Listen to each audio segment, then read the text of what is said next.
Hi, my name is Kathryn Hubert. I am the chef and owner of a French-inspired restaurant in Greensboro, North Carolina. And 2 weeks ago, I had a dream, an actual while I was sleeping in the night dream, that I was catering Taylor Swift's wedding. To be fair, in this dream, we also seemed to be quite good friends. So making this video is more just for the pure fun of it and not because I think it's actually going to happen, but it got my creative wheels turning. If I were to create a menu for Taylor Swift's upcoming wedding, what would my dream menu for her be? I would say that I'm a moderate Swiftie. I do know a lot of her music. I do really like it. I do not follow all of the lore, all of the Easter eggs. However, one of the things that I appreciate the most about Taylor Swift, we're about the same age. She's 1 year younger than I am, so I feel like we've grown up together. But we both are Enneagram 3 personality types, and she has given me permission, or makes me feel like it's okay to take up space, it's okay to have big feelings, it's okay to just be a boss as a woman and to take charge and to do big things in the world.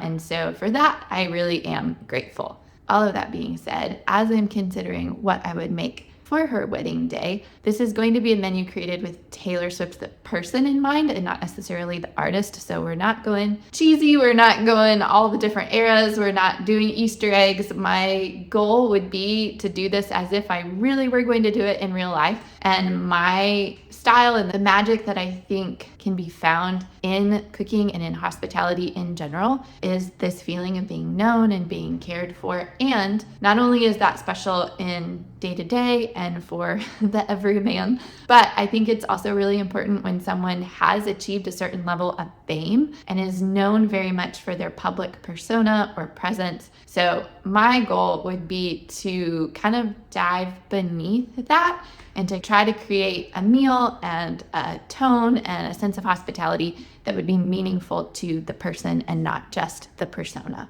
So that is the task and the challenge that we are in for today. Welcome, come behind the scenes with me as I plan, as I think about it, and as I test out some menu items. For starters, I made note of some key facts that I know about Taylor Swift as a person that could also be used as inspiration for the wedding and the menu. Number 1, she really values her family and friends. Number 2, she grew up on a Christmas tree farm. Number 3, she is named after James Taylor. 4, we know from her recent In the Heights podcast that she not only loves to bake, but has been really into sourdough bread this past year. Number 5, she has been open about recovering from an eating disorder. Number 6, Taylor loves coffee and wine, and at the time of her Vogue 73 Questions interview, her favorite cocktail was vodka Diet Coke.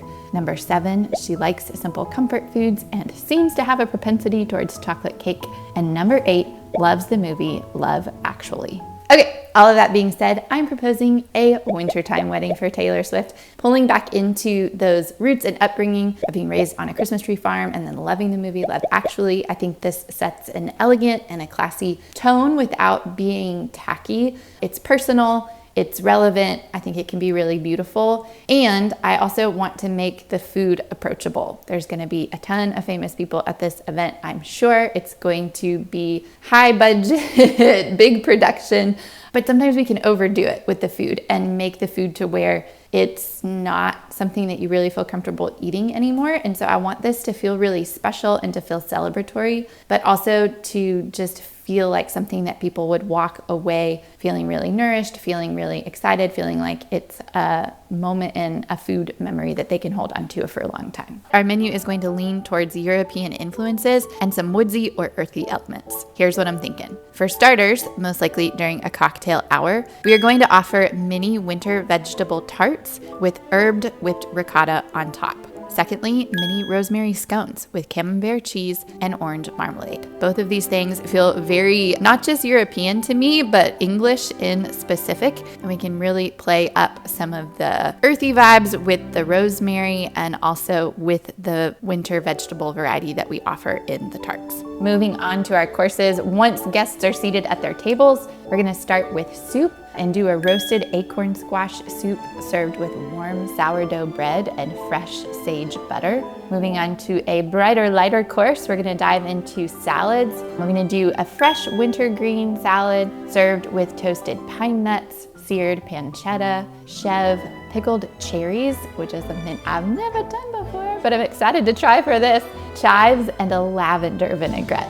And then segueing into our entrees, which are gonna be our big and our heaviest course, we're gonna do a braised lamb shank ragu with homemade noodles and a wild mushroom medley. I wanted to do something different than just a standard big old slab of meat on a plate, but something that also felt really comforting and that would probably feel nostalgic for most everybody at the event, but still really elevated, really delicious, but also hearty and definitely playing up on the wintertime theme. And then lastly, to start to wind down and wrap it all up, we're gonna do a cheese course, super European, French in particular. And playing off of that, we're gonna bring the cheeses around to guests on little carts, letting them pick what they want. And then lastly, for desserts, I'm sure that there will be a wedding cake, but we are going to provide a dessert medley as well, just for fun. Chocolate cake in Taylor's honor, and then in honor of Love Actually, banoffee pie and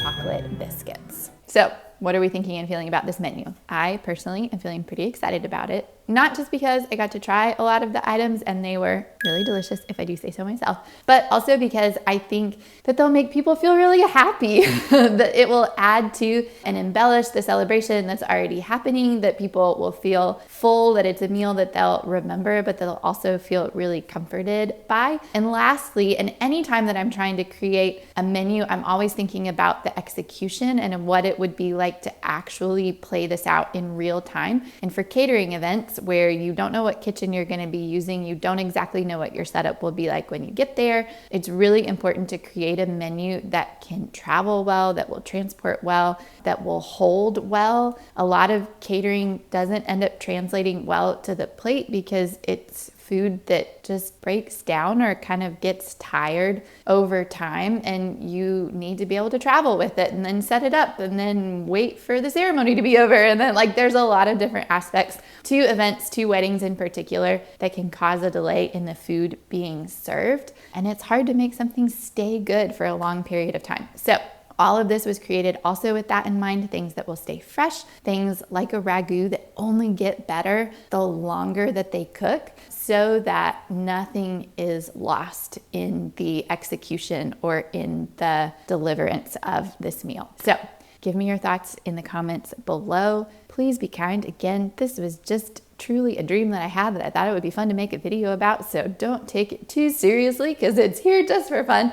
But I would love to hear your thoughts, your suggestions, and yeah, hey Taylor, if you're watching this, I would love to toss my hat into the ring as the caterer for your wedding with Travis at some point in the future.